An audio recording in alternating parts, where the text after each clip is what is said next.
orang ya? 11 orang di kelas hari ini. Harusnya hari ini jamnya nggak offline ya, jam kedua. Nggak apa-apa lah, kita nyaur hutang kemarin yang nggak sempat online, nggak sempat offline, jadi kita tetap offline kan, hybrid kan. Dan ternyata masih banyak ya yang mengikuti online. Sepertinya ini sudah pada balik ke kampungnya masing-masing ya. Oh ya, menjelang puasa lagi ya. Terus Lebaran. Cocok sudah.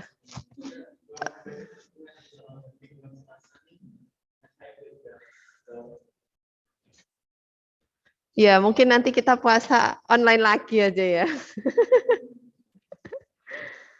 Ya, oke.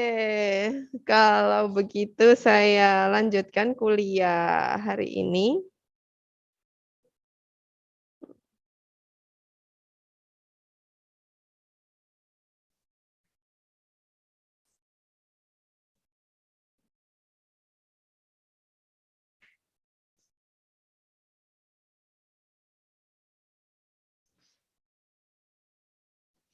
Jadi kemarin Anda sudah mendapatkan tugas untuk melakukan studi kelayakan terhadap produk yang harus Anda kerjakan.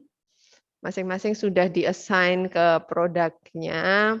Kemarin ada beberapa yang bertanya apakah harus melakukan studi kelayakan terhadap semua komponen seperti kelayakan finansial, kemudian kelayakan apalagi ya, secara hukum dan lain sebagainya. Kemudian ada yang bertanya apakah kami melakukan studi kelayakan terhadap satu produk atau banyak, apakah perlu menghitung ROI, yaitu saya nggak bisa dengar kalian yang di kelas ya kalau kayak gini. Gini aja. Yaitu tergantung kepada analisnya masing-masing. Apakah memang analisnya itu mau melakukan studi kelayakan terhadap semua, kemudian juga bagaimana hubungannya dengan klien, apakah memang klien ini butuh untuk memproduksi barang secara besar-besaran sehingga Anda perlu melakukan studi kelayakan untuk mendapatkan ROI-nya berapa lama, nanti balik modalnya berapa lama dan sebagainya seperti itu. Semuanya nanti tergantung kepada analis dan juga kliennya seperti apa. Jadi memang tidak saya batasin, saya serahkan kepada kalian sekreativitas kalian masing-masing. Akhirnya akan seperti apa nanti kita akan lihat pada saat Anda melakukan presentasi terhadap hasil studi kelayakan kalian.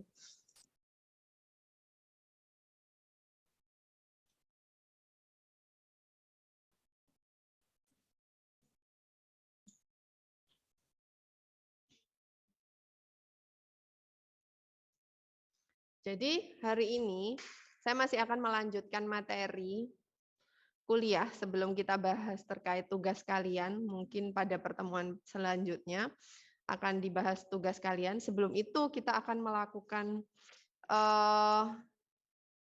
saya akan memberikan materi lanjutan dari proses rekayasa kebutuhan. Jadi kan proses rekayasa kebutuhan kemarin sudah sempat saya jelaskan secara singkat, terdiri atas proses apa saja, stepnya apa saja. Salah satunya yang pertama sudah Anda lakukan, yaitu Anda melakukan studi kelayakan terhadap proyek yang di-assign ke grup Anda, apakah layak untuk dikembangkan atau enggak. Kalau misalkan ada hambatan, solusinya apa? Misalkan harus menambah programmer ataukah dananya yang kemarin saya assign-kan 10 juta itu kurang atau tidak? Kalau kurang itu solusinya seperti apa? Apakah menambah dana? Kira-kira kalau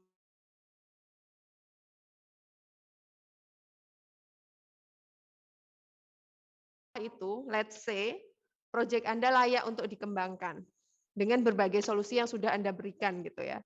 Sudah oke lah, customer misalkan mau nambah dana, oke, sudah secara misalkan studi ada problem secara hukum, ada hak cipta dan lain sebagainya. Oh, sudah diselesaikan, sudah mendapatkan izin dari yang memiliki hak ciptanya, yang memiliki hak patennya sudah dapat. Misalkan seperti itu, let's say sudah beres, maka langkah selanjutnya yang perlu Anda lakukan adalah melakukan elisitasi kebutuhan.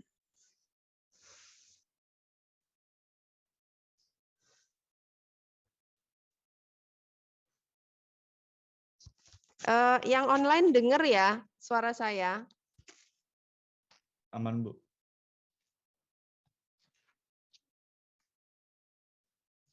Kalau nggak dengar silahkan raise hand ya, karena saya nggak pakai headsetnya di telinga saya, jadi mungkin nggak dengar saya. Oke, ya kita kembali ke sini. Belum di-share di... Saya belum share screen.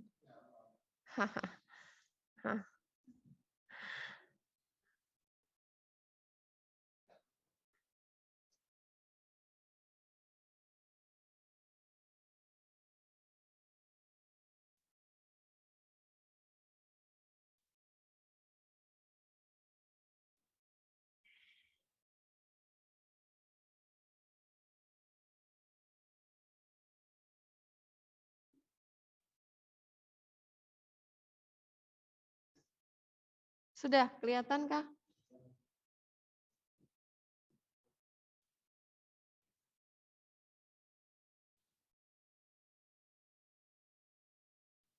Ya sambil silahkan isi presensinya ya. Oke.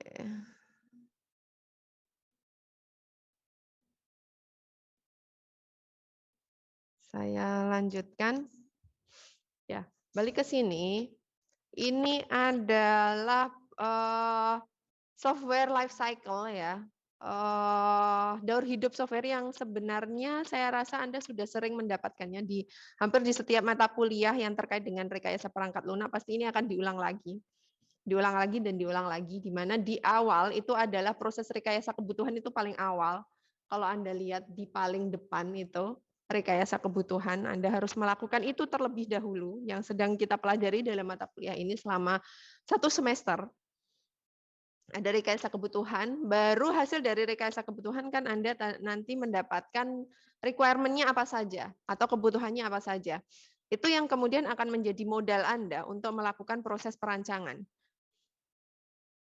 Setelah melakukan proses perancangan, nanti Anda akan melakukan proses implementasi. Anda rancang dulu kan pastinya, Anda bikin desain database-nya terlebih dahulu, as simple as that gitu ya. Nggak mungkin kan kalian nggak merancang database-nya terlebih dahulu kalau kita bicara soal sistem informasi misalkan. Pasti Anda akan melakukan proses perancangan, meskipun mungkin nanti akan interrelated gitu ya, akan bertumpukan dengan proses implementasi. Jadi Anda ngerancang, langsung diimplementasikan, memperbaiki lagi rancangan Anda, diimplementasikan, bisa seperti itu. Tetapi pasti Anda akan melakukan proses perancangan terlebih dahulu, baru setelah itu masuk ke fase implementasi. Anda ngoding, bikin source code-nya, bikin aplikasi webnya, bikin query-query untuk database-nya. Itu di proses implementasi. Setelah diimplementasi, Anda akan melakukan pengujian. Anda uji, Anda lakukan testing, entah pakai yang mana, bisa komponen testing, atau unit testing, kemudian integration testing, bisa acceptance testing, alpha beta testing, user testing, dan lain sebagainya. Anda melakukan proses pengujian, baru setelah itu masuk ke fase peluncuran, setelah diuji. Jadi kalau belum diuji kan nanti problemnya kalau Anda meluncurkan produk Anda tanpa diuji, kan berarti Anda serahkan proses pengujian itu kepada klien ya.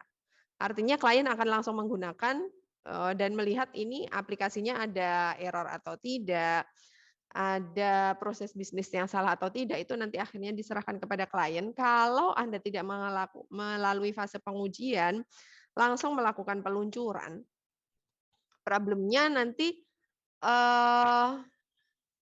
cost untuk failure cost-nya itu akan sangat besar. Karena kalau sudah sampai ketemu di klien, itu kan nanti bisa jadi software Anda itu sudah benar-benar bisa jadi tidak sesuai dengan kebutuhan mereka sama sekali. Jadi sebelum Anda testing itu sebelum Anda luncurkan itu memang Anda harus melakukan yang namanya proses testing. Kalau sudah di fase utama, fase software development life cycle sebelah kiri, barulah nanti Anda akan masuk ke fase pengoperasian, daur hidup pengoperasian.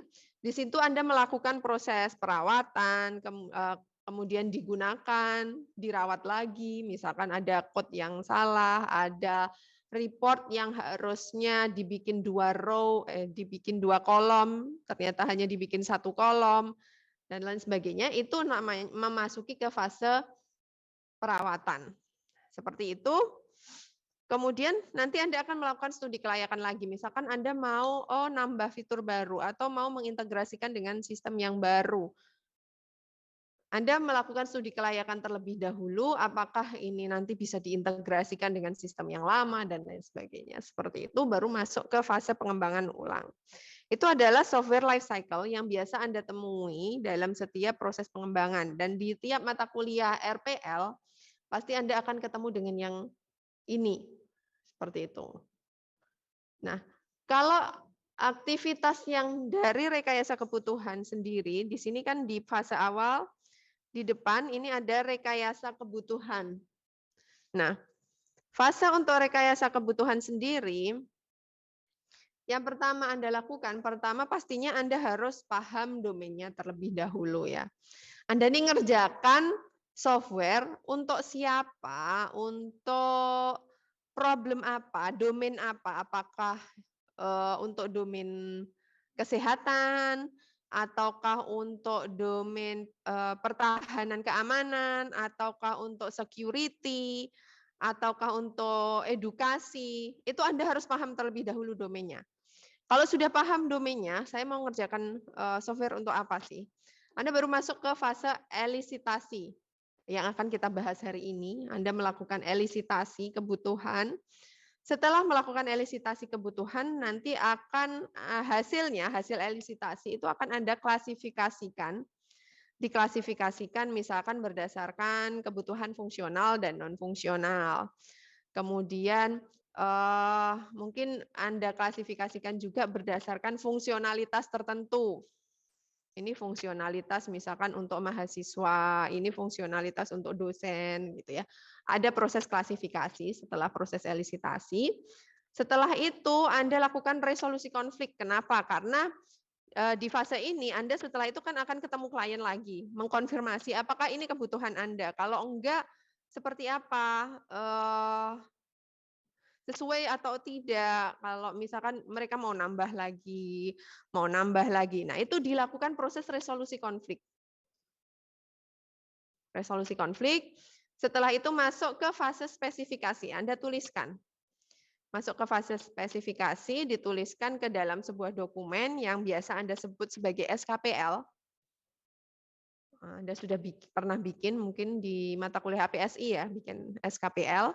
Nah, itu kalau misalkan dikonfirmasi kepada klien ternyata ada problem lagi, Anda lakukan resolusi konflik lagi. Kalau enggak, Anda lakukan proses verifikasi kebutuhan. Diverifikasi kebutuhannya, dan biasanya di salah satu fase ini, biasanya di fase klasifikasi dan resolusi konflik, itu nanti akan ada fase yang namanya prioritisasi, memprioritaskan kebutuhan. Mana yang menjadi prioritas utama, mana yang tambahan. Jadi kalau prioritas utama berarti mau nggak mau itu harus dikembangkan. Karena kalau nggak dikembangkan, ya ini aplikasi nggak akan jalan, nggak akan ada gunanya. Tetapi ada yang kemudian dijadikan prioritas kedua. Oh, kalau ada, bagus. Kualitasnya akan bagus. Tetapi kalau nggak ada pun nggak masalah. Karena aplikasi masih bisa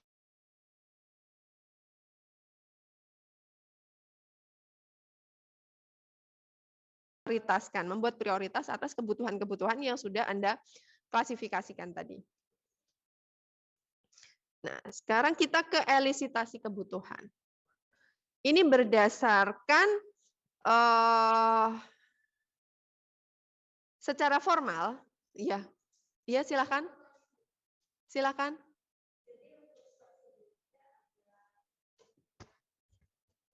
Mm-mm.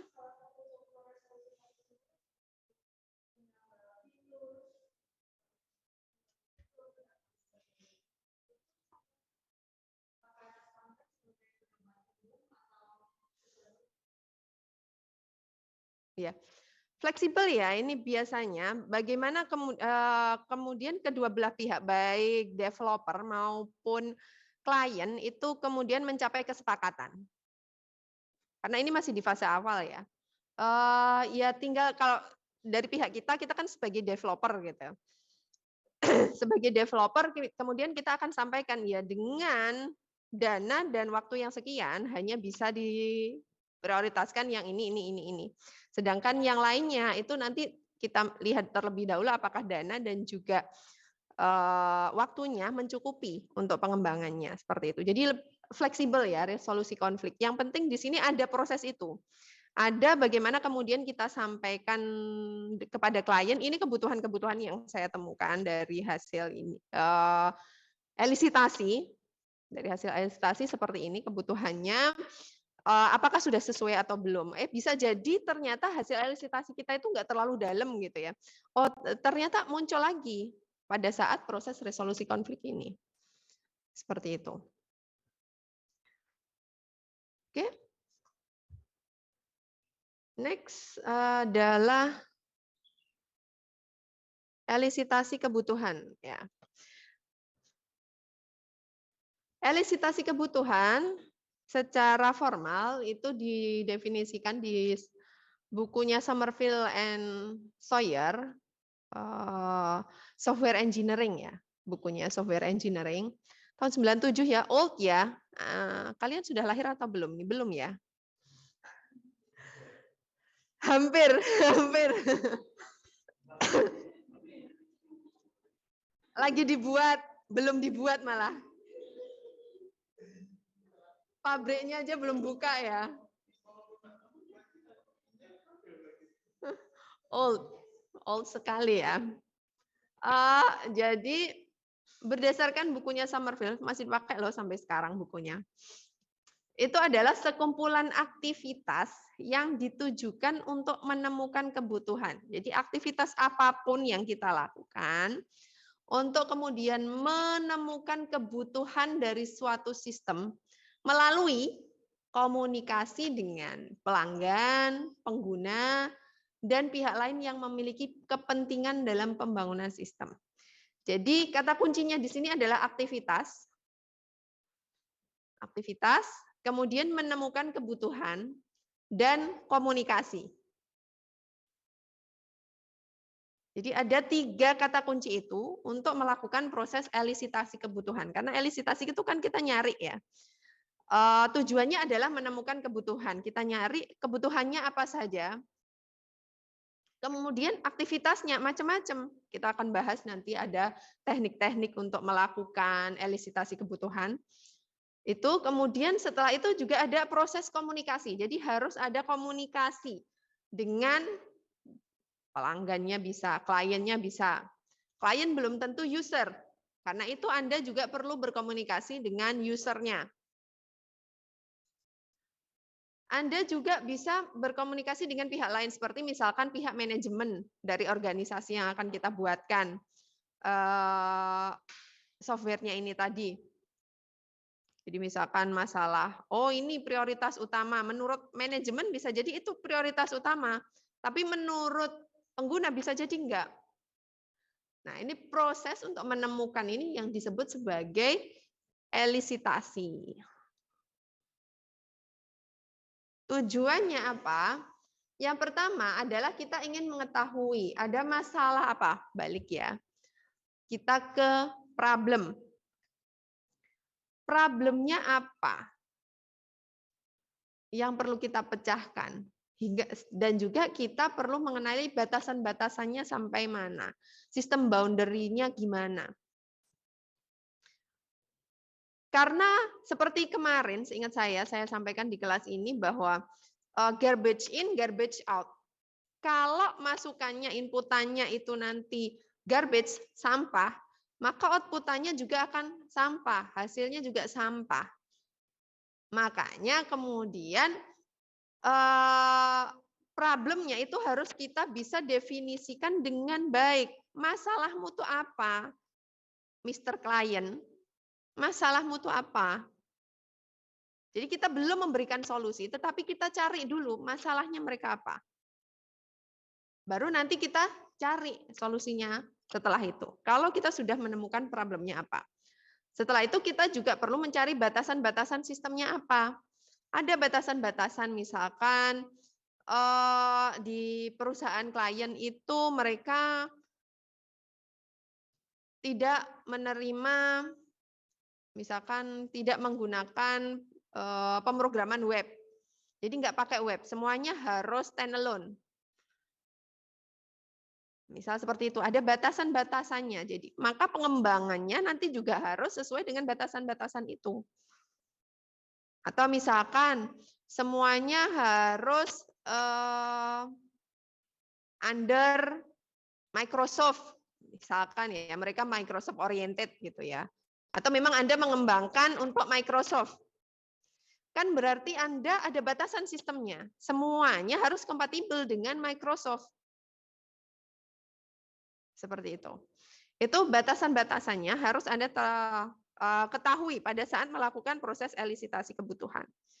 Yang kedua, Anda perlu mengenali pemangku kepentingan siapa, stakeholder-nya. Jadi pada saat ini Anda perlu tahu stakeholder-nya siapa saja, orang yang terkait itu siapa saja, kliennya itu siapa, sponsornya siapa. Misalkan sponsornya adalah dari kementerian. Berarti Anda harus tahu, oh ini untuk Kementerian Kesehatan. Oh ini untuk Kementerian Pendidikan. Oh ini pemangku kepentingan kliennya adalah nanti sponsornya adalah Kementerian Pendidikan misalkan. Kemudian penggunanya adalah guru-guru SD. Anda harus tahu stakeholder-nya itu siapa saja pada saat ini. Anda kenal. Yang ketiga, Anda perlu mengenali tujuan dari sistem. Sistemnya ini dibuat untuk apa sih? Sasarannya yang harus dicapai seperti apa? Nanti misalkan Kementerian Pendidikan gitu ya, mau mengembangkan aplikasi untuk para guru. Tujuannya apa? Agar para guru ini bisa memberikan pengajaran, proses belajar mengajarnya lebih interaktif. Misal seperti itu ya. Oh, berarti Anda harus tahu tujuannya adalah untuk interaktivitas. Bagaimana kemudian saya mengukur bahwa ini lebih interaktif dari sebelumnya, kan gitu. Jadi Anda tahu problemnya terlebih dahulu, Anda tahu tujuannya apa. Pada saat awal ini di elisitasi kebutuhan. Nah, namun demikian di elisitasi itu juga ada problem, ada kendala. Kendalanya yang pertama adalah masalah ruang lingkup. Scope.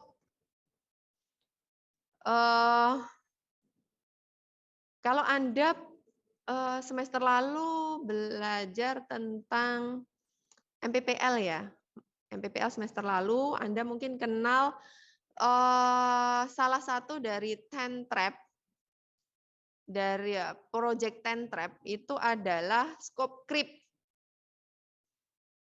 Sudah lupa ya. Ada yang namanya scope creep gitu ya. Nah, itu di sini, oh di RK ya, salah saya. Di sini ya, di RK ya, bukan di MPPL, di RK. Salah satunya adalah masalah ruang lingkup, seperti itu. Bagaimana kemudian ruang lingkupnya itu sesuai, nggak terlalu besar, tetapi juga nggak terlalu sempit. Itu yang perlu Anda tahu sampai mana batasannya nanti pada saat elisitasi ini. Jangan melebar kemana-mana. Misalkan mau mengembangkan sebuah perangkat lunak untuk tadi ya,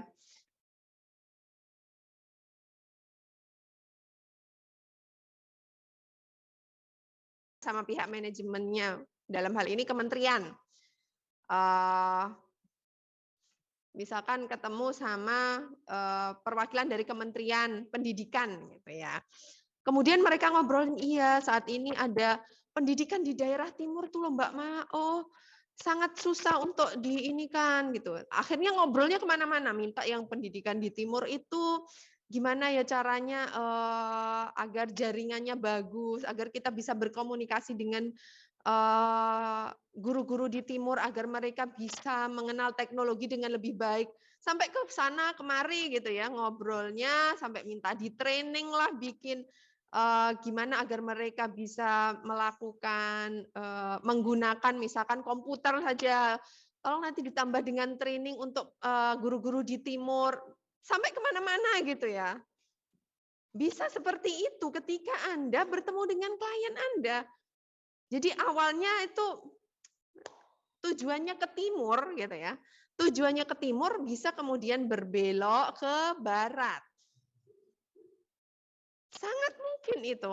Jadi karena asiknya ngobrol minta sampai kemana-mana. Bisa sampai seperti itu. Makanya masalah ruang lingkup itu perlu kita bukan pakai kacamata kuda juga sih.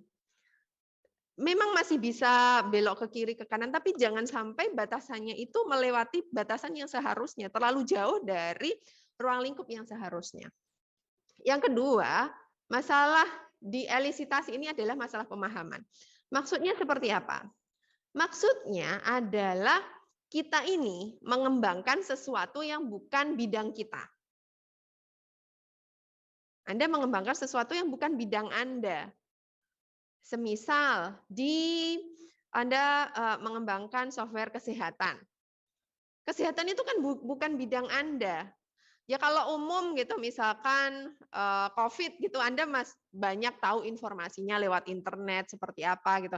Tapi kalau sudah sangat khusus, misalkan kita bicara tentang apa ya, diabetes. Diabetes itu tolong dibuatkan aplikasi untuk mendeteksi diabetes dengan menggunakan apa misalkan ludah. Nah, gimana caranya? Anda nggak ngerti ini kandungannya apa, seperti apa biar tahu bahwa kalau dari ludah ketahuan dia diabetes atau tidak, angka berapa bisa dikatakan dia diabetes, tipe apa dia, apakah diabetes tipe 1, tipe 2, ada kan ya tipe-tipenya ya. Nah, itu yang kemudian bisa menjadi problem pada saat elisitasi. Karena Anda tidak paham dengan domain yang akan Anda kerjakan. Butuh loading dulu gitu ya, Anda butuh baca-baca terlebih dahulu terkait dengan diabetes. Setidaknya Anda tahu kulitnya terlebih dahulu, baru Anda bisa mengembangkan. Seperti itu. Itu masalah yang kedua, ada masalah pemahaman. Kemudian yang ketiga adalah masalah perubahan. Ya, masalah perubahan ini salah satunya adalah ketika kemudian terkadang ada pengguna maupun klien yang tidak mau berubah. Saya maunya seperti ini. Kenapa? Karena misalkan kalau dulu mengurus sebuah surat itu harus dari meja A. Dari meja A pindah ke meja B, dapat ceperan kan? Meja B dapat pindah ke meja C dapat ceperan lagi, meja C ke meja D dapat ceperan lagi. Nah, dengan aplikasi kita itu dari meja A bisa langsung ke meja D. Kita ubah proses bisnisnya dan itu secara hukum, misalkan secara legalitas, nggak ada masalah, nggak problem. Tetapi bisa kemudian ada penolakan untuk merubah ini. Kenapa? Karena sumber-sumber ceperannya itu berkurang. Jadi ada penolakan untuk melakukan perubahan. Sehingga kalau diwawancara itu dia merasa terancam gitu ya. Kalau melakukan wawancara itu atau Anda sedang interview para pengguna, calon penggunanya, itu ada semacam resistansi. Bisa. Kemudian pada saat Anda melakukan elisitasi ketemu hal semacam itu.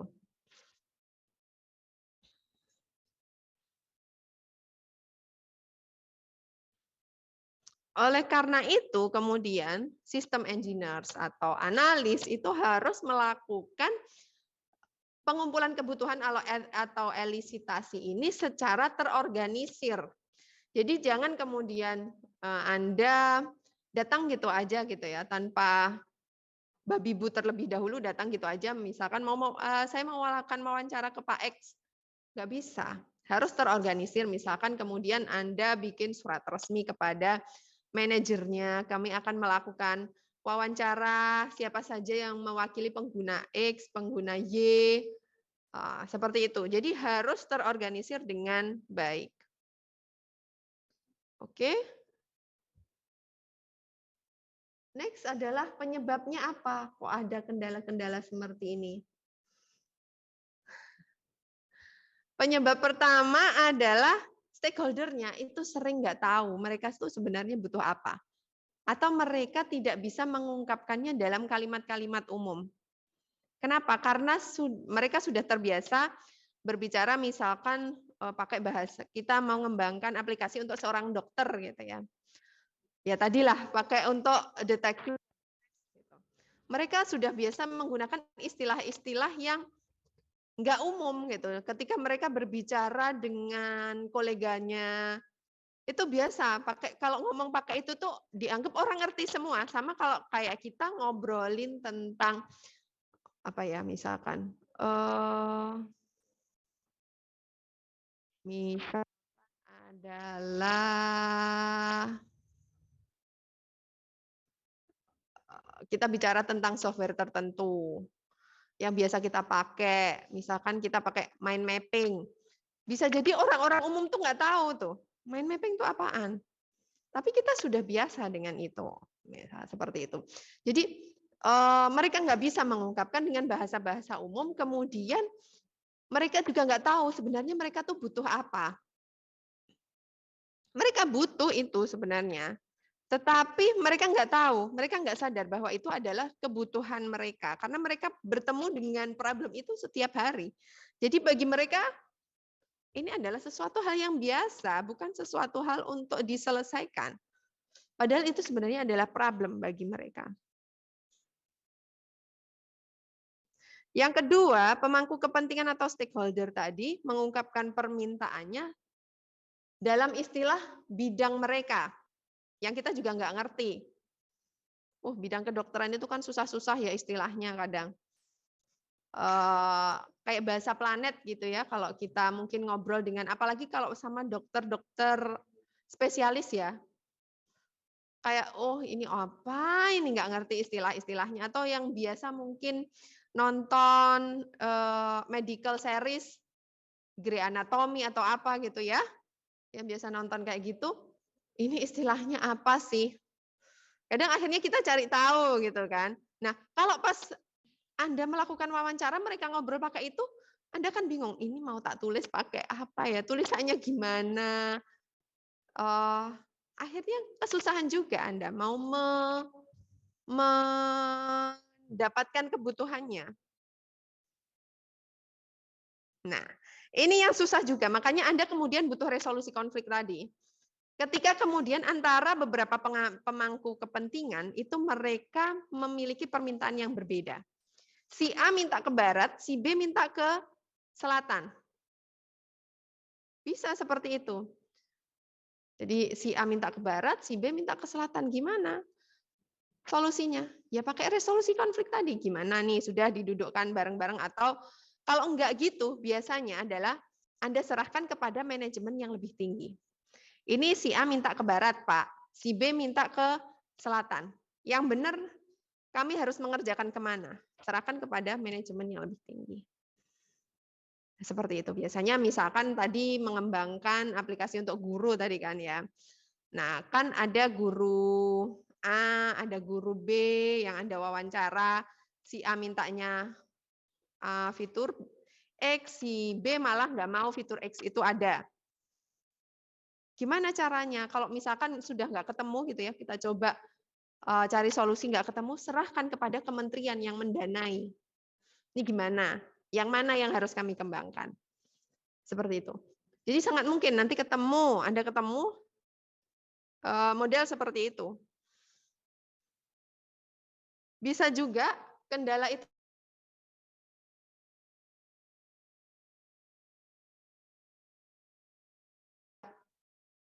sesuai dengan yang berkuasa saat ini.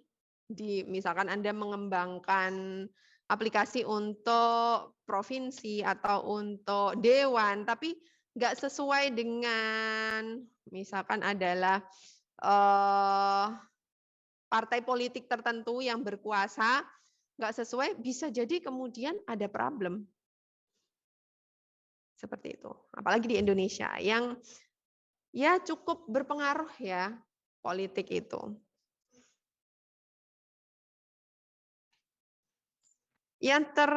Ada yang minta di-admit dari tadi. Yang terakhir adalah lingkungan bisnis dan ekonomi yang bersifat dinamis. Jadi ketika Anda melakukan elisitasi kebutuhan, bisa jadi sangat mungkin kemudian lingkungan bisnis dan ekonominya itu sudah berubah. Sehingga hari ini Anda wawancara, besok hasil wawancara Anda itu sudah tidak berguna lagi. Bisa. Karena dinamisnya lingkungan bisnis dan ekonomi itu tadi.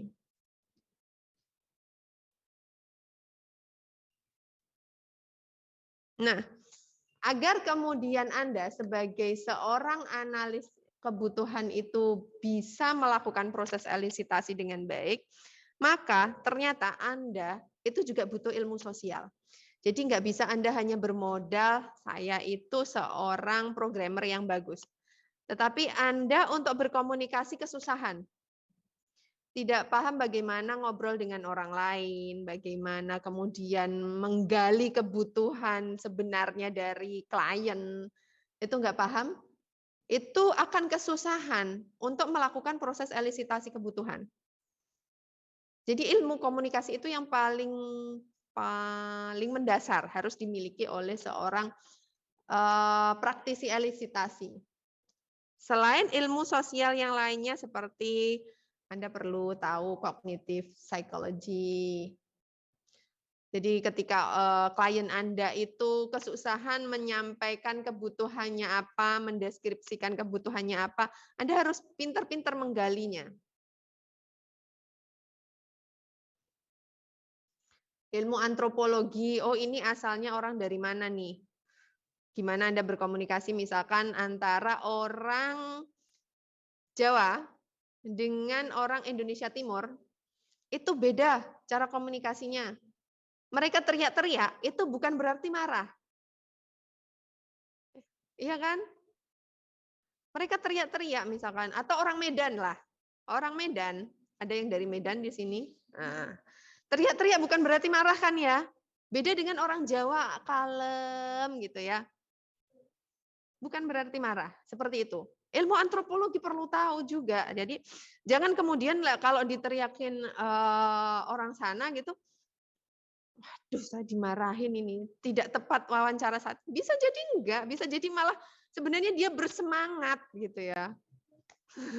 Dia seneng gitu loh, seneng ketemu orang gitu, diajak ngobrol, ditanyain, itu seneng, bisa jadi seperti itu. Jadi bukan berarti marah-marah, bisa seperti itu. Jadi Anda harus tahu, kalau misalkan analisnya orang Medan, mau berkomunikasi dengan orang Jawa juga harus tahu kalau orang Jawa itu harus pelan-pelan, bukan diteriak-teriakin gitu misalkan gitu.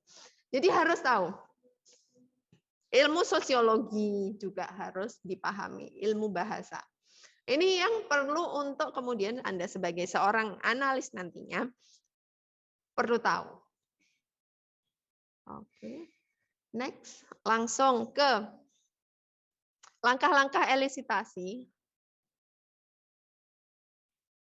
Apa saja yang harus Anda lakukan untuk melakukan elisitasi kebutuhan step by step-nya?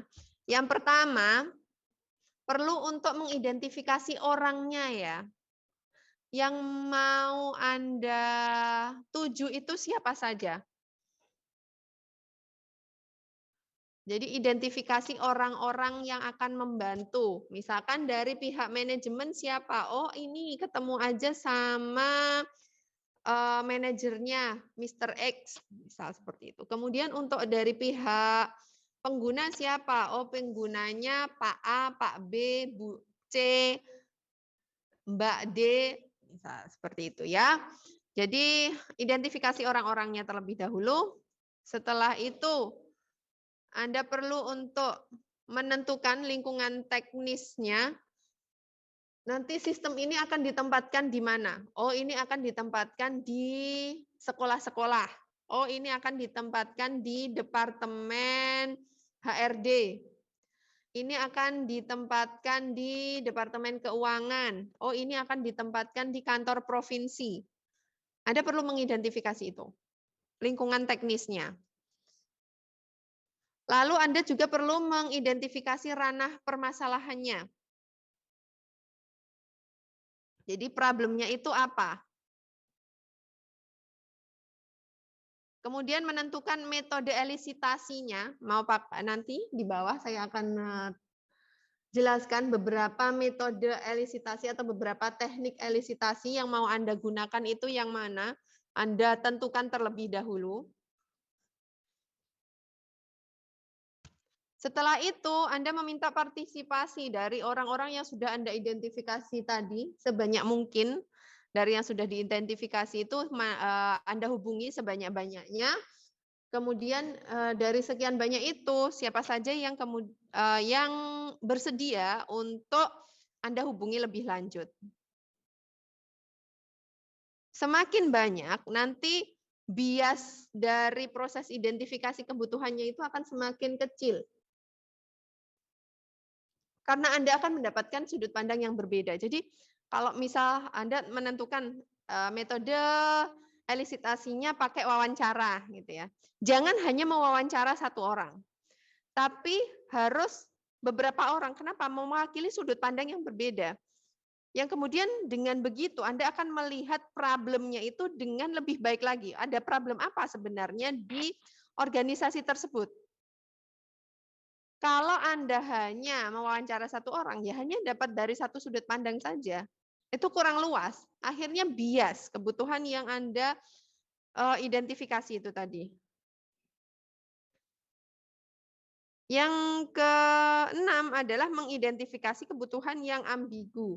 Jadi ada kebutuhan-kebutuhan itu yang ambigu nanti ketika Anda melakukan proses elisitasi bisa kemudian ambigu ini benar-benar dibutuhkan atau tidak, ini tuh apakah bertentangan dengan kebutuhan yang lainnya, yang ambigu gitu, yang nggak jelas itu perlu untuk diselesaikan.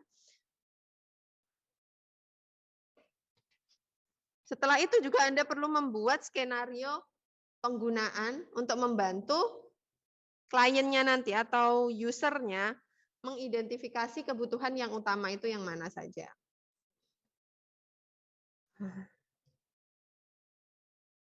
Nah, inilah kenapa kemudian Anda perlu sudut pandang yang berbeda, viewpoints gitu ya. Viewpoints atau sudut pandangnya yang berbeda. Itu maksudnya adalah Anda perlu melihat pihak-pihak mana saja yang membutuhkan sistem Anda. Yang mau menggunakan sistem Anda itu pihak yang mana saja untuk kita lihat sudut pandangnya yang kenapa jadi berbeda. Ini mengatakan bahwa oh ini tuh problem buat kami. Tapi di sisi lain gitu ketika Anda wawancara stakeholder yang lain bisa jadi dia mengatakan oh it's not the problem, ini bukan masalah gitu. Karena sudut pandangnya berbeda itu tadi. Makanya Anda perlu melihat dari berbagai sudut pandang. Benar nggak sih? Itu adalah sebuah problem yang besar.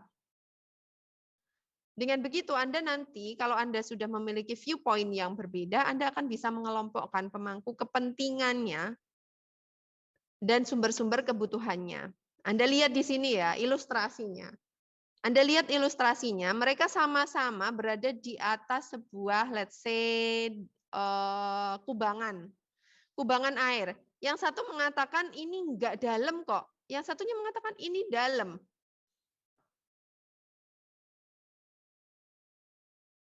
Kenapa? Karena dia sampai tenggelam segini. Bisa jadi itu memang satu kubangan yang sama, tetapi yang di sebelah kiri ini, yang mengatakan dalam itu memang lubangnya sangat dalam di sebelah situ. Sama seperti itu juga ketika Anda bertemu dengan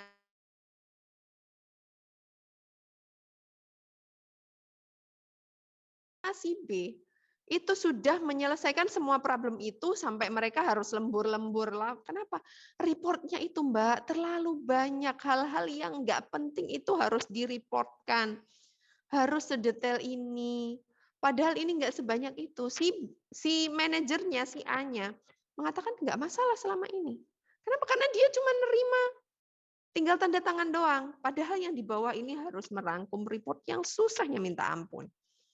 Yang sebenarnya itu bisa jadi disederhanakan.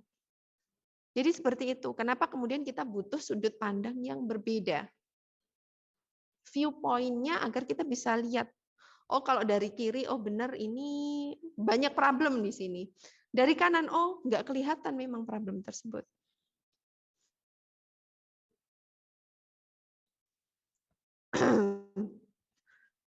Viewpoint sendiri ada beberapa jenis ya. Yang pertama adalah interactor viewpoints. Itu adalah viewpoint dari orang-orang yang berinteraksi langsung dengan sistemnya. Jadi siapa yang berinteraksi langsung dengan sistemnya, itu berarti interaktor, masuknya ke interaktor viewpoint. Misalkan nasabah bank, itu kan langsung berhubungan dengan sistem perbankan. Karena dia yang merasakan kalau misalkan ada error dalam sistemnya, misalkan semua ditarik 1 juta rupiah dari rekeningnya, kan yang merasakan nasabahnya. Gitu. Kemudian ada indirect viewpoint. Ini pemangku kepentingan tapi bukan usernya. Pemangku kepentingan tapi nggak berhubungan langsung. Kalau misalkan ada penarikan 1 juta ke semua pelanggan, itu pelanggan yang ngerasa tapi ya dia terkena efeknya, tapi dia nggak secara langsung berhubungan dengan sistemnya. Seperti itu. Ada lagi domain viewpoint. Domain viewpoint itu adalah dia batasan-batasan atau karakteristik-karakteristik yang akan mempengaruhi sistemnya.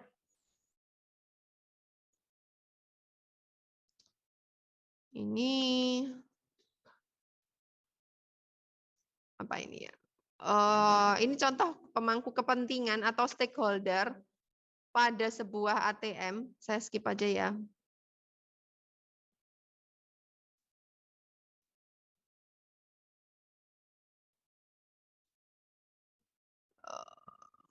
Saya langsung ke teknik elisitasi saja. Jadi kan Anda setelah ini, Anda kan perlu melakukan elisitasi kebutuhan terhadap sistem yang sudah di-assign ke kelompok Anda masing-masing. Ini ada beberapa teknik elisitasi yang akan saya jelaskan. Jadi ada elisitasi tradisional, dan meskipun tradisional masih digunakan sampai sekarang karena memang paling gampang digunakan. Beberapa teknik tradisional itu ada wawancara, kemudian ada kuesioner, observasi, dan pengamatan dokumen. Kemudian ada teknik elisitasi berkelompok. Anda melakukan proses elisitasi bersama-sama dalam sebuah meeting besar. Bisa pakai brainstorming atau bisa pakai JAD, Joint Application Development, atau ada yang nyebut juga Joint Application Design, JAD. Yang pertama, selain itu, teknik elisitasi selain ada yang tradisional, ada yang berkelompok, juga Anda bisa melakukan prototyping. Prototyping itu juga salah satu bentuk elisitasi. Ada juga model driven, cuman untuk model driven, kognitif, dan kontekstual itu tidak akan kita bahas dalam mata kuliah ini. Ya, saya jelaskan yang teknik tradisional dan yang elisitasi berkelompok ya. Yang pertama, teknik tradisional ada wawancara, interview. Interview ada close dan juga ada open interview. Bedanya adalah pertanyaannya. Kalau close interview, itu jawaban-jawabannya itu sangat terbatas. Bisa dengan ya, tidak, besar, kecil, semacam itu. Jadi jawaban-jawabannya terbatas. Dari pertanyaan yang Anda siapkan, itu jawaban-jawaban yang akan diberikan oleh interviewinya itu sangat terbatas. Kalau open interview, dia jawabannya bukan sekedar ya, tidak, besar, kecil, jauh, dekat, banyak, sedikit, tidak seperti itu. Tetapi dia lebih luas. Yang diwawancara itu akan harus menjelaskan sesuatu. Misalkan, apa sih yang dimaksud dengan diabetes tipe 1? Bagaimana Bu Dokter biasa mendeteksi diabetes tipe 1? Oh, melalui hasil lab, misal. Hasil labnya harus yang seperti apa? Ciri-cirinya apa? Untuk bisa dikatakan sebagai diabetes level 1, tipe 1. Seperti itu. Jadi, yang pertama jawabannya harus panjang. Yang kedua, dari satu pertanyaan itu akan mengarah kepada pertanyaan-pertanyaan selanjutnya yang mungkin di list pertanyaannya sudah Anda siapkan, itu tidak ada. Dia lebih fleksibel, lebih mengarah kemana-mana. Menggalinya, informasi akan menjadi lebih luas lagi kalau Anda pakai model open interview.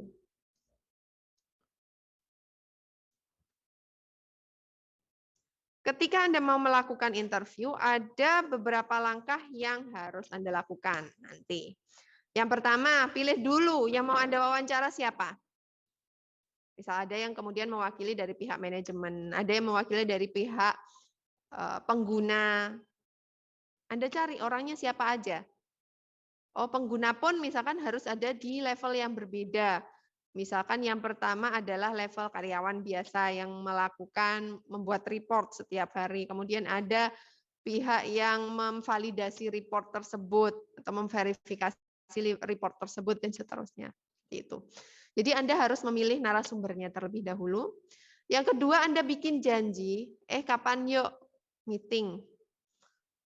Ya kalau sama teman gitu ya, kapan yuk meeting. Tapi kan kalau dengan klien, Anda harus menyampaikan bisa jadi pakai surat resmi. Nah, bikin janji terlebih dahulu. Setelah itu Anda butuh menyiapkan struktur pertanyaan yang jelas dan lengkap. Jadi ketika mau ketemu dengan klien itu jangan cuman modal badan. Anda harus menyiapkan pertanyaan juga. Agar lebih mudah nanti ketika misalkan sangat mungkin loh klien itu kemudian nggak tahu harus cerita apa. Memulai itu dari mana itu nggak tahu. Jadi jangan kemudian, ya silahkan Pak, disampaikan kebutuhannya apa. Bingung dia. Saya butuh apa ya? Dia akan bingung. Pertanyaannya langsung ke detail. Jadi dari yang disampaikan kepada tim kami, Bapak membutuhkan software untuk deteksi diabetes. Jadi diabetes yang seperti apa sih Pak yang harus dideteksi? Oh ya diabetes semuanya. Memangnya ada berapa Pak? Nah seperti itu. Anda harus menyiapkan list-list pertanyaan itu. Jangan ketika sampai ketemu klien, duduk sama-sama, akhirnya ngobrolnya kemana-mana. Kayak warkop gitu ya, warung kopi, ngobrolnya malah kemana-mana, bukan ngomongin tentang aplikasi yang mau dikembangkan, tapi ngomongin misalkan, oh Mas kopi yang enak ada di sini. Oh iya betul Pak. Gitu. Saya kemarin ketemu juga Pak, warkop yang enak Pak, buat tongkrongan. Kapan-kapan kita nongkrong bareng Pak. Jangan malah ke sana. Kenapa? Karena nggak ada list pertanyaan itu tadi. Ya basa-basi terlebih dahulu nggak masalah sih. Sekedar untuk kemudian membuka komunikasi agar proses wawancara menjadi lebih lancar. Yang terakhir, Anda perlu merekam proses wawancara tersebut. Bisa pakai recording, minta izin terlebih dahulu ya kalau nge-record. Minta izin terlebih dahulu, boleh nggak kami record pakai suaranya misalkan, atau pakai videonya, atau ya sekedar dicatat.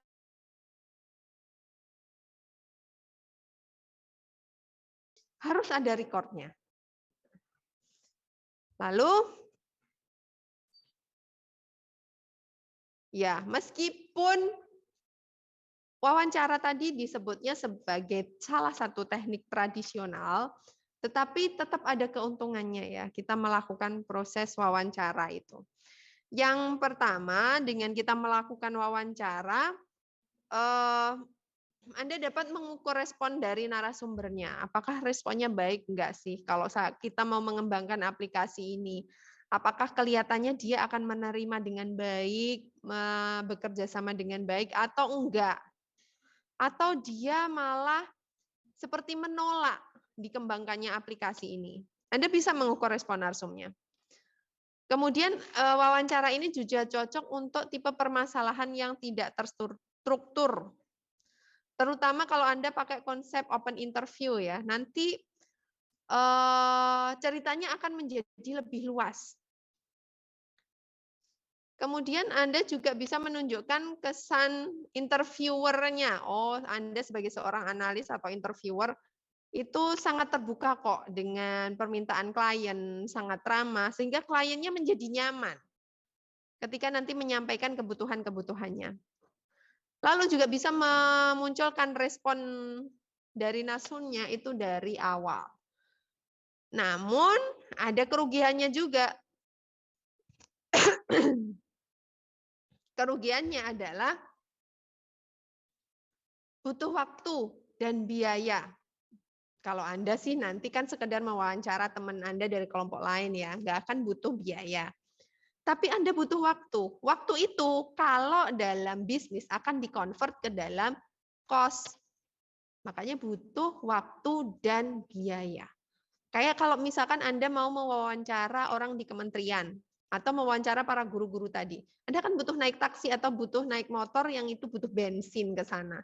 Itu biaya. Terus kemudian Anda butuh makan siang. Biaya lagi.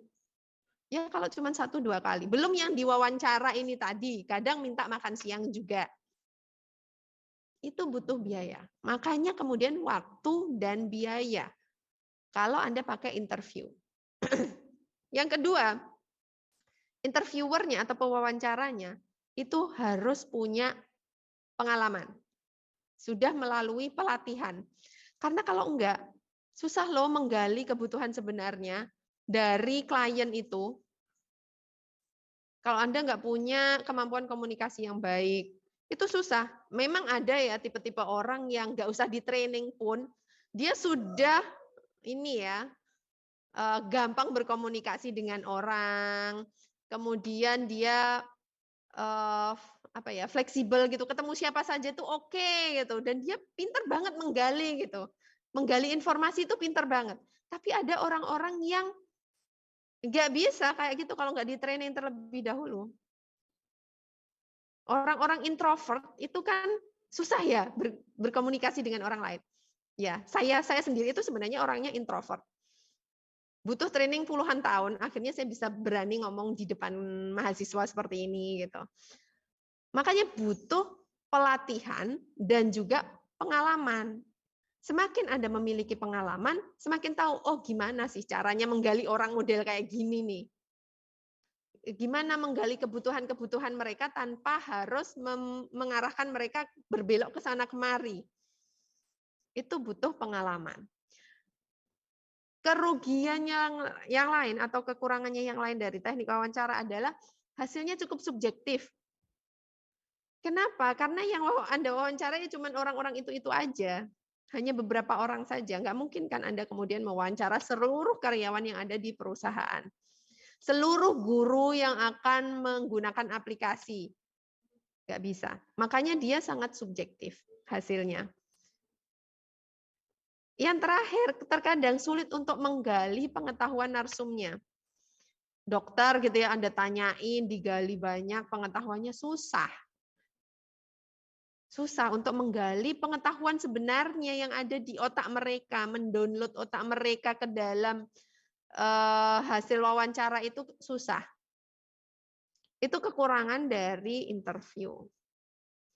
Makanya seorang pewawancara atau interviewer itu harus, yang pertama dia harus open minded.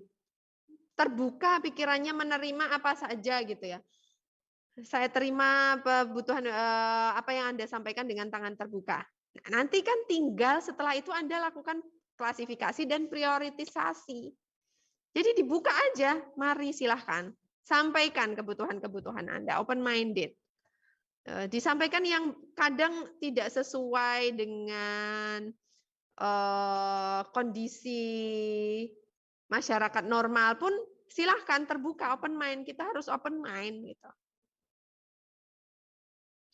Yang kedua, mampu membuat interviewee-nya aktif. Jadi ada interviewee atau orang yang kita wawancara itu yang pendiam kan. Nah, gimana caranya nih? Bikin dia bisa ngomong. Bikin dia bisa menyampaikan pendapat-pendapatnya. Harus pinter-pinter itu seorang pewawancara. Dengan mengajukan berbagai pertanyaan, dengan memancing pakai prototype misalkan, gini nih gimana, sesuai apa enggak. Itu yang wawancara. Berikutnya adalah teknik yang kedua, tadi teknik tradisional ada kuesioner. Nah, kuesioner berarti Anda bikin kuesioner yang kemudian disampaikan kepada stakeholder-nya. Seringnya sih kalau kuesioner disampaikannya ke calon penggunanya, mereka akan menjawab pertanyaan-pertanyaan yang sudah kita susun. Jadi kalau di sini langkah-langkahnya adalah kita mendesain pertanyaan terlebih dahulu. Pertanyaannya harus yang mudah dipahami, pakai bahasa umum ya, jangan pakai bahasa-bahasa yang terlalu jelimet. Pakai bahasa-bahasa software engineering, susah mereka. Computer science, kesusahan mereka. Anda ajak ngobrol tentang prototyping, apakah Anda membutuhkan prototyping? Nggak ngerti mereka. Apakah Anda use case ini sudah sesuai dengan kebutuhan Anda? Apaan ini use case? Nggak ngerti mereka. Seperti itu. Jadi pakai pertanyaan yang mudah dipahami. Setelah itu kita kirimkan kuesioner tersebut kepada objek yang memang mau kita butuh responnya. Bisa dalam bentuk fisik, kertas, bisa dalam bentuk apalagi ya, Google Form misal. Sampaikan kepada kliennya atau end user-nya. Lalu setelah itu hasilnya Anda analisa. Analisanya biasanya dalam bentuk statistik ya. Misalkan kan Anda punya pertanyaan A1, jawabannya adalah A, B, C. Nah, Anda klasifikasikan, Anda buat reportnya yang jawab A sekian persen, yang jawab B sekian persen, yang jawab C sekian persen. Atau misalkan isinya adalah jawaban singkat. Iya, nah yang jawab singkat setuju sekian, tidak setuju sekian, bingung sekian. Seperti itu. Jadi Anda analisa dalam bentuk statistik hasil kuesioner tadi. Kalau kita pakai teknik kuesioner ketika melakukan elisitasi, itu keuntungannya adalah murah dan cepat. Ngisi kuesioner itu kan paling cuma 5-10 menit ya, nggak butuh waktu lama. Murah juga karena Anda pakai Google Form juga bisa. Kertas Anda fotokopi juga nggak terlalu mahal. Kemudian nggak butuh investigator yang terlatih seperti tadi gitu ya. Anda harus punya pengalaman, harus punya pelatihan untuk menggali informasi. Enggak, semua orang bisa melakukan teknik kuesioner ini. Mensintesis hasilnya juga gampang, tinggal bikin statistiknya aja pakai pie chart atau pakai bar chart, hasilnya sudah selesai. Namun kekurangannya adalah pertanyaannya ini bisa jadi terlalu umum. Kita nggak bisa menggali dalam gitu, nggak bisa. Karena ya pertanyaan kuesioner gitu-gitu aja. Misalkan kemudian setelah dijawab ya, maka akan melanjut ke pertanyaan nomor 7. Kalau tidak, lanjut ke pertanyaan nomor 9, misalkan seperti itu ya. Tapi ya jumlah pertanyaannya cuma itu aja. Jadi nggak bisa menggali terlalu dalam. Selain itu kita nggak tahu pribadi end user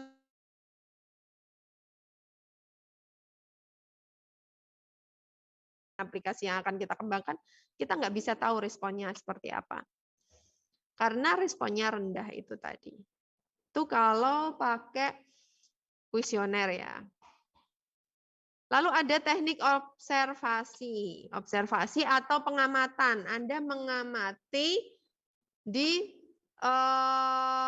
biasanya di tempat end user-nya. Jadi pertama Anda harus mendatangi lokasi end user-nya, kemudian merekam kejadian yang ada di sana.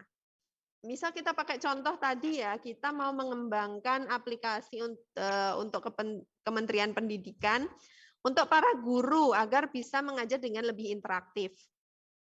Nah, Anda berarti kan harus mengunjungi para guru ini. Anda amati guru-guru ini kalau ngajar gimana sih? Apakah kekurangannya apa? Oh, ada yang mereka sudah menggunakan PPT, ada yang sudah menggunakan kuis-kuis online untuk siswa-siswanya. Terus siswa-siswanya seperti apa? Apakah mereka bisa menerima dengan baik apa yang disampaikan oleh gurunya dengan menggunakan berbagai media itu tadi. Kalau nggak pakai media seperti apa siswa-siswanya. Anda amati, Anda rekam kejadian-kejadian yang ada di sana. Itu teknik observasi. Semua tetap ada untung ruginya. Keuntungannya adalah kita bisa dapat fakta tertulis dan juga kita tidak perlu menyiapkan pertanyaan terlebih dahulu. Langsung aja datang gitu. Bilang mau melakukan pengamatan, terus kita langsung datang ke sana, ya sudah duduk di situ ngamatin ada apa, bagaimana proses bisnisnya, dan bagusnya kalau end user-nya ini nggak tahu dia sedang diamati, itu kita bisa dapat hasil yang objektif. Tapi kalau end user-nya paham, oh dia sedang diamatin, biasanya dibagus-bagusin. Nggak objektif jadinya. Jadi kalau misalkan Anda ngamatin guru tadi ya, kalau misalkan Anda di situ gurunya nggak sadar bahwa ini tuh akan dipakai hasilnya, ya mungkin hasilnya akan lebih objektif. Tapi kalau dia tahu, oh berarti harus kayaknya ini nanti jangan-jangan saya dinilai nih oleh perwakilan dari yang sedang mengamati ini. Berarti akhirnya dia dibagus-bagusin gitu ya hasilnya agar kelihatan oh sudah menggunakan berbagai macam media online gitu. Bisa seperti itu. Jadi kekurangan dan kelebihan ya, itu kekurangan dan kelebihan. Kalau end user-nya tahu dia diamati itu jadi kekurangan karena jadi hasilnya subjektif. Tapi kalau end user-nya nggak sadar dia sedang diamati, misalkan Anda duduk di sebuah departemen gitu ya, sebagai intern misal, Anda disampaikannya sebagai intern di situ. Anda ngamatin di situ atau sekedar jalan-jalan di situ, oh saya tamunya Pak X. Mereka nggak merasa diamatin, maka hasilnya akan bagus. Nah, kalau kemudian end user-nya itu diamati tahu, maka bisa jadi Anda harus mengubah strategi Anda lagi nanti. Analisnya harus merubah proses observasinya. Bisa mungkin Anda harus pakai CCTV misalkan seperti itu ya. Jadi harus mengubah metodenya. Nah, kekurangan lagi dari proses observasi ini, kalau kita mengobservasinya itu terlalu singkat, jadi misalkan cuma 1 jam pelajaran, 2 jam pelajaran, itu kurang representatif. Kalau kita kurang datanya.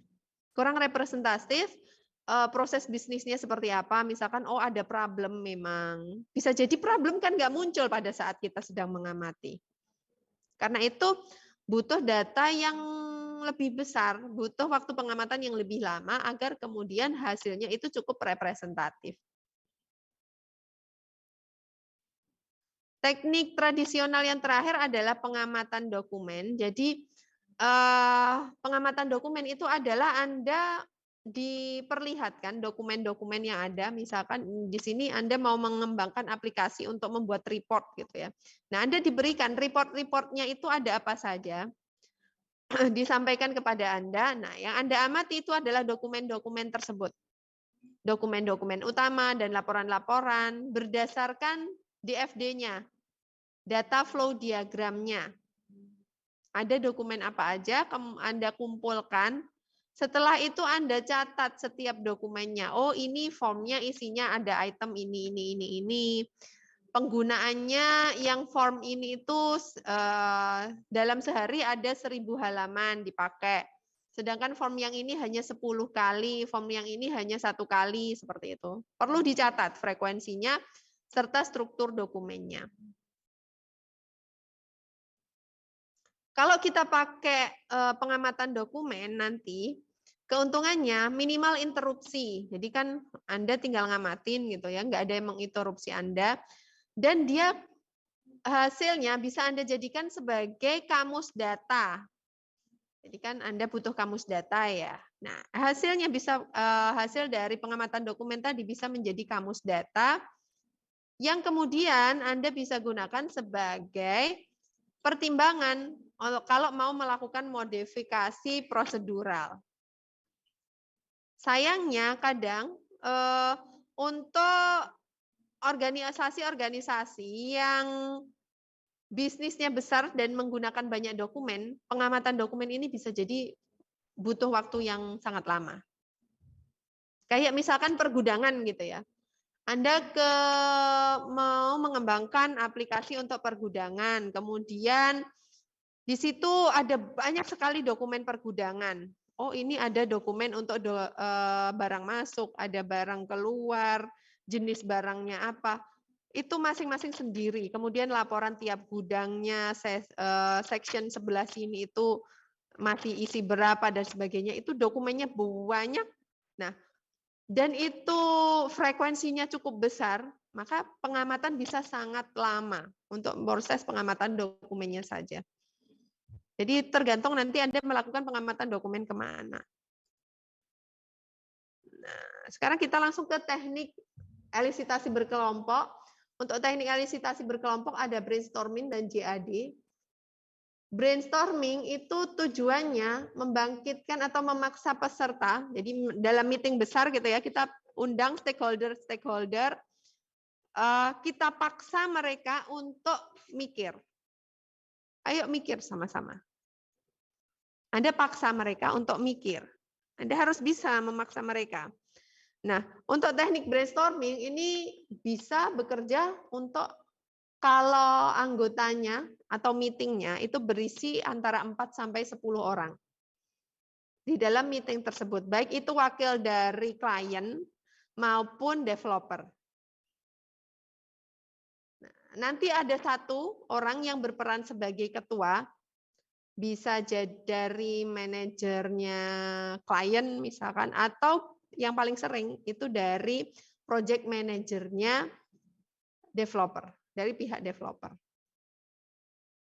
Nanti ketua itu dia memulai permulaan diskusi, dia yang memancing diskusi awal, tapi dia tidak boleh menentukan, oh batasan kita sampai sini ya, nggak boleh membahas yang lainnya, nggak boleh. Ketua hanya memulai diskusi. Dia nggak boleh membatasi sampai di sini permasalahan kita, enggak.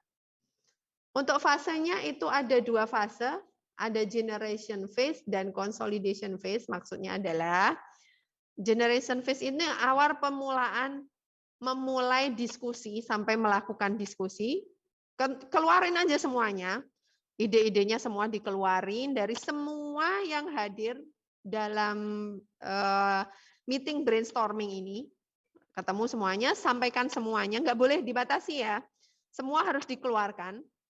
Setelah itu baru masuk ke consolidation phase. Dikonsolidasikan. Dari semua yang masuk ini, nanti dengan dibantu oleh ketua gitu ya, dibantu dengan ketua, kita konsolidasikan. Mana dari semua yang sudah muncul ini tadi, dari opini-opini yang muncul, yang akan dikerjakan, yang merupakan kebutuhan mana, yang sekedar keinginan yang mana, yang penting mana, yang nggak penting mana. Di sesi consolidation phase.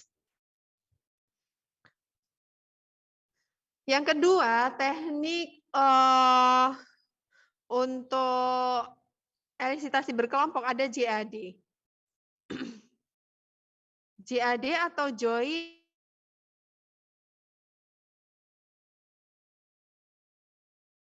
sistem itu seharusnya seperti apa?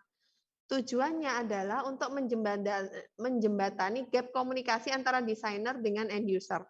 Seperti saya sampaikan tadi, bahwa sangat mungkin end user itu karena dia sangat paham dengan domainnya dia, itu dia pakai istilah-istilah yang melangit. Kita nggak paham sama sekali sebagai developer. Ataupun kita juga menggunakan istilah-istilah yang melangit bagi mereka. Pakai bahasa-bahasa domain computer science. Yang mereka juga nggak paham. Servernya nanti di cloud ya. Mereka mikirnya, di awan, gimana sih itu awan itu? Nggak ngerti mereka. Maksudnya apa? Nggak ngerti. Nggak ngerti. Makanya GAD ini menjembatani gap komunikasi itu tuh. Antara developer dengan end user. Nanti pesertanya kan ada pengembang dan juga ada end user. Nah, pengembangnya nanti akan membantu pengguna merumuskan masalah dan mengeksplorasi solusinya apa. Jadi pengembangnya membantu gimana sih, Kak, Anda tuh sebenarnya punya problem apa? Ya nggak dibilang Anda tuh sebenarnya punya problem apa, nggak seperti itu juga ya. Kita arahkan bagaimana caranya agar kemudian mereka bisa menyampaikan mereka punya problem apa dalam proses bisnis mereka. Sedangkan pengguna nanti akan merasa mereka terlibat. Kalau dia sudah merasa terlibat, mereka akan memiliki kepemilikan terhadap aplikasinya tersebut. Mereka akan memiliki komitmen untuk terlibat dalam pengembangan aplikasinya. Nah, untuk JAD prinsipnya dinamis. Nanti kalau ada visual aid-nya itu akan sangat membantu proses komunikasi ya. Kalau misalkan Anda pakai prototyping atau Anda pakai ilustrasi-ilustrasi, itu akan sangat membantu. Kemudian JAD juga akan melakukan perawatan yang terstruktur terhadap proses yang rasional. Dan filosofinya adalah what you see is what you get. Itu mereka akan sangat terpatri dalam otak mereka. Apa yang Anda lihat, apa yang dilihat selama JAD, itu adalah apa yang akan mereka dapatkan nanti. Aplikasi yang akan mereka terima nanti. Kekurangan dan kelebihannya,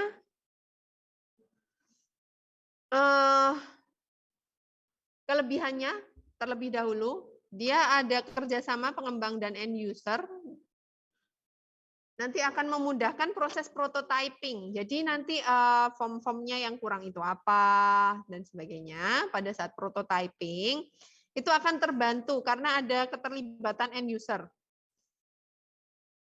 Nah, kalau yang kedua, kalau Anda stakeholder-nya terlibat dengan baik, maka yang pertama, kualitas sistemnya pasti akan meningkat. Jadi kalau klien Anda terlibat, itu kualitas sistemnya akan meningkat, scope creep-nya akan berkurang hingga 50%. Itu kurang angka 50 ya.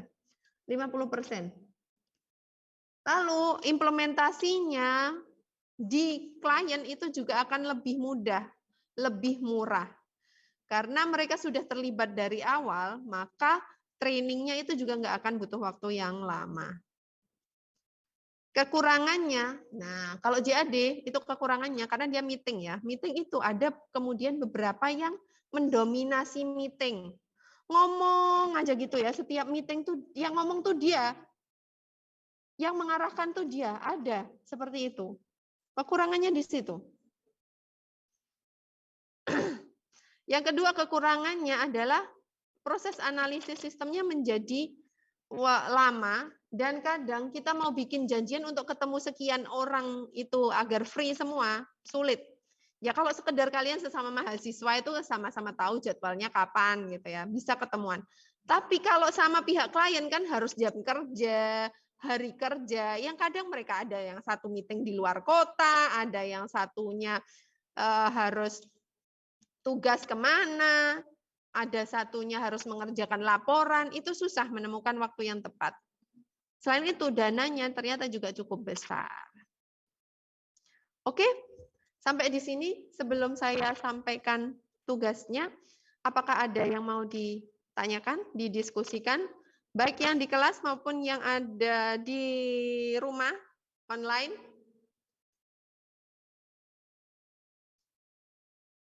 Tidak ada ya, yang online juga nggak ada ya. Ya, kalau gitu tugasnya, ya, tugasnya adalah melakukan elisitasi kebutuhan. Kemarin Anda sudah studi kelayakan kan Anda sendiri yang melakukannya, kelompok Anda sendiri. Nah, sekarang Anda perlu melakukan elisitasi kebutuhan di mana Anda akan melibatkan klien Anda. Klien adalah yang kemarin bikin WRSPM-nya. Itu silahkan Anda hubungi. Pertama, Anda bikin plan terlebih dahulu. Mau pakai teknik elisitasi yang mana?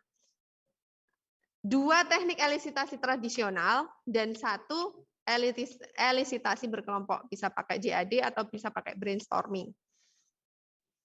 Kalau misalkan Anda pakai menentukan elisitasinya wawancara gitu ya, yang tradisional wawancara. Azan ya.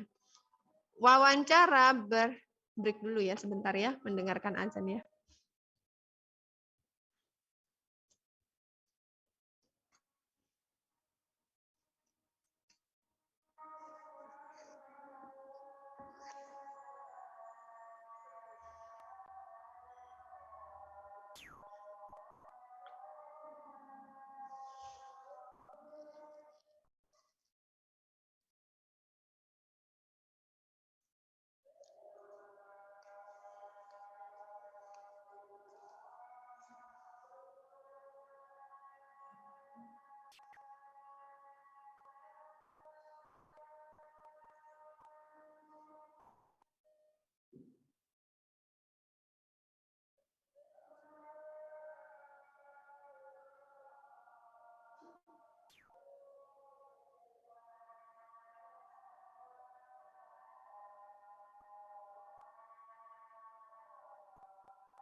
bla, kami pakai brainstorming karena bla bla bla, disampaikan alasannya, laporannya disampaikan, kira-kira seperti itu untuk tugas berkelompoknya.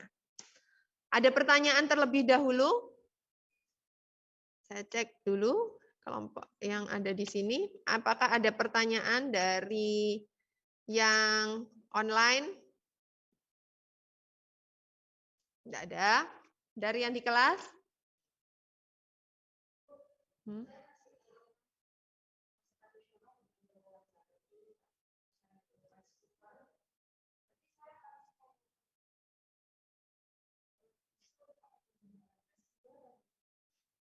Wawancara itu kan harus diawali dengan kamu bikin list pertanyaan terlebih dahulu. Kamu kan mau menggali kebutuhan. Asumsikan bahwa kamu tuh nggak tahu rice cooker. Karena ini domain yang berbeda. Asumsikan kamu nggak tahu rice cooker, kemudian ya pengguna rice cooker itu kira-kira siapa? Kemudian dari pihak klien juga harus ada yang mewakili, karena mereka kan maunya, mereka yang mendanai, anggapannya mereka yang mendanai itu. Jadi mereka mau sampai batasannya seperti apa. Nah, itu ada proses wawancara. Mau rice cookernya yang seperti apa, memiliki teknologi apa, itu kan dari proses wawancaranya. Pertanyaannya harus disusun terlebih dahulu memang, sebelum Anda berangkat mewawancara. Ada lagi pertanyaan? Silakan.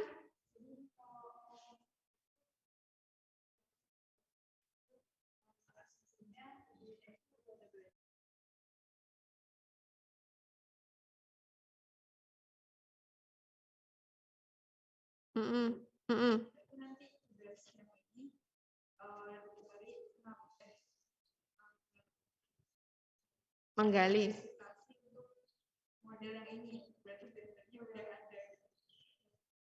Model blender baru bisa. Anda maumu kliennya itu maunya blender baru yang seperti apa? Yang bisa terbangkah atau yang seperti apa gitu, yang bisa mengikuti Anda. Kan ada tuh koper yang bisa jalan sendiri ngikutin yang punya kayak. Apakah mau blender yang seperti itu mungkin? Atau mungkin yang blender yang bisa Anda sambil bawa-bawa di tas gitu ya. Oh, saya mau blender sambil saya berangkat ke kampus, sampai di kampus tinggal diminum. Misal seperti itu. Ya siapa yang tahu? Itu kan teknologi baru. Gitu. Jadi silahkan. Jadi berarti yang terbaru seperti apa gitu.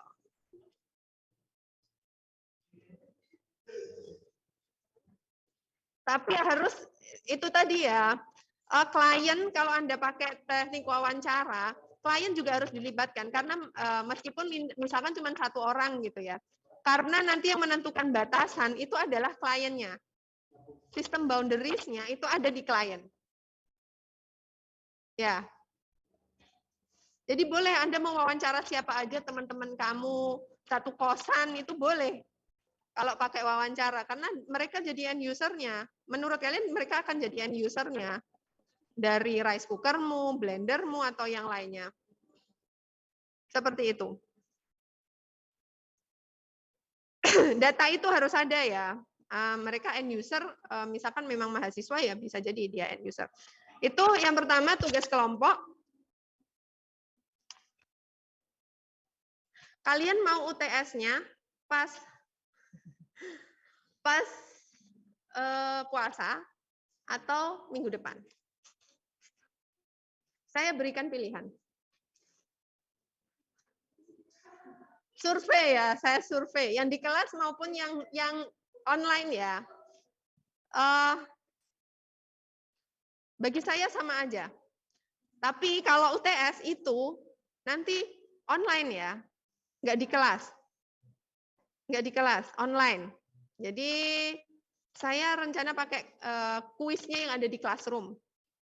Saya pakai kuisnya yang ada di classroom. Pertanyaannya nanti ada yang multiple choice, ada yang jawaban, menjelaskan, itu ada. Karena itulah online, karena pakai classroom. Nah, kalau misalkan Anda puasa, berarti kan nanti minggu depan saya siapkan materi untuk di kelas. Seperti itu, makanya saya tanyain. Atau nanti kalau minggu depan mau UTS online, berarti Di kelasnya nanti pas puasa.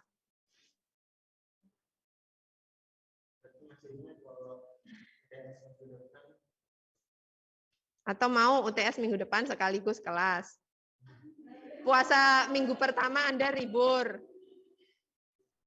Kayaknya enggak ya, karena kelas lain mungkin Anda juga UTS ya, ada yang UTS ya.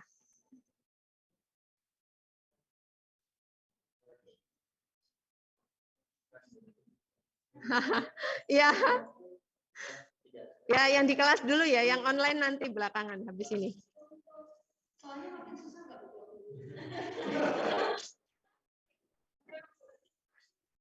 Ya sama aja, materinya kan kayak gini-gini aja, nggak ngitung-ngitung. Rekayasa kebutuhan kan nggak banyak ngitung-ngitung.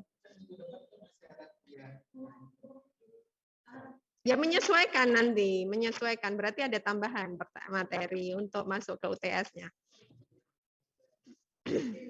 Menyesuaikan, iya menyesuaikan.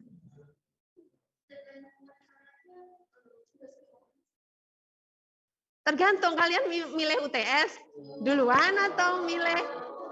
Kalau mau UTS duluan kan Anda butuh belajar tuh minggu depan, buat minggu depan. Berarti saya undur ke belakang.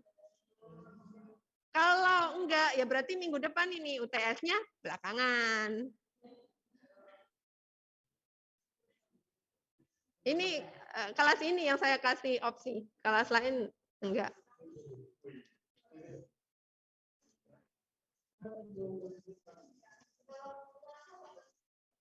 Sesuai jadwal.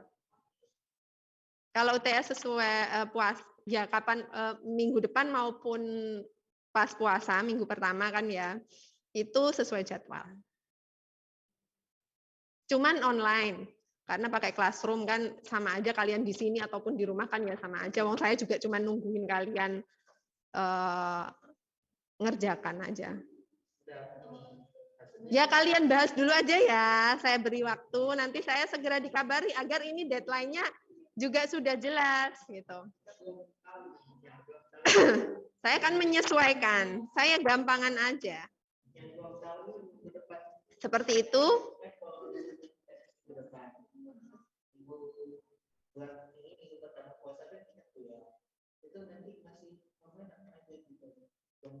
Saya masih offline bisa.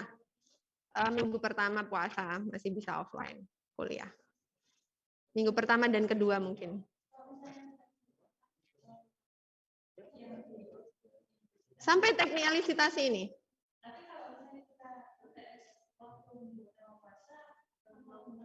Tergantung materinya, sampai mana. Bisa nambah, tapi ya nggak banyak juga kan, paling tambahan satu materi aja.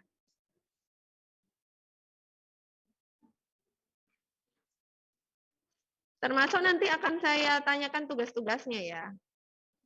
Yang penjelasan itu kan terkait dengan tugas-tugasnya, misalkan Anda sudah melakukan WRSPM, buat WRSPM pemahaman Anda terkait apa yang sudah Anda kembangkan itu WRSPM-nya seperti apa, atau studi kelayakannya seperti apa, kenapa menganalisanya kok seperti itu. Nah, itu perlu dijelaskan untuk saya melihat apakah Anda paham dengan tugas yang Anda kerjakan atau tidak. Selain nanti akan dipresentasikan. Jadi nanti presentasinya tugas studi kelayakan itu bareng dengan tugas elisitasi. Nanti akan ada satu pertemuan lagi untuk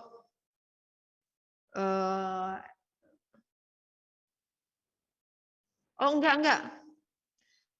Gini, jadi kalau UTS-nya pas nggak ada tambahan materi, saya salah ngitung.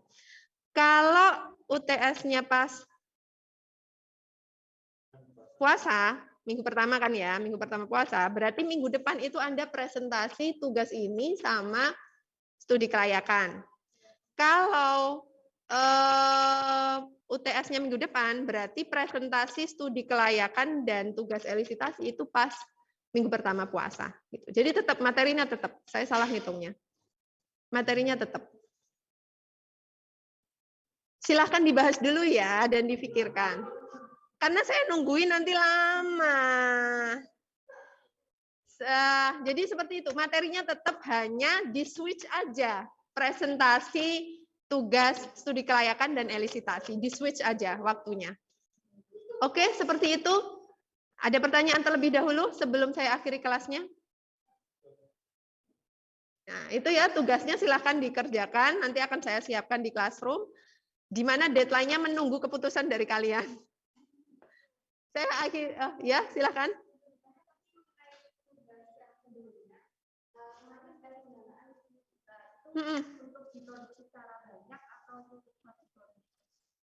Itu untuk membuat prototipenya satu produk.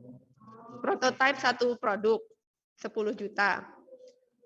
Tetapi ada mungkin di antara kalian yang kemudian ngitung ROI-nya, kapan balik modalnya. Kalau sudah memproduksi berapa banyak dan berapa lama. Prototipenya.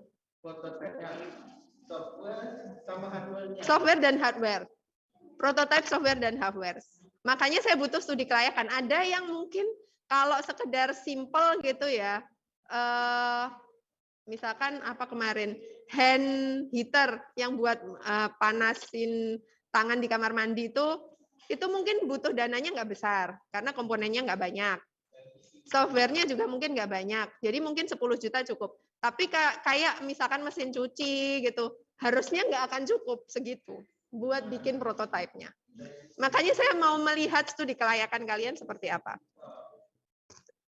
Seperti itu saja ya kalau gitu kelas hari ini. Jangan lupa presensi diisi.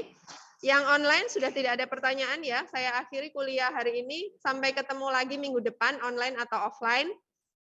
Silakan saya tunggu keputusannya. Saya harap semoga bisa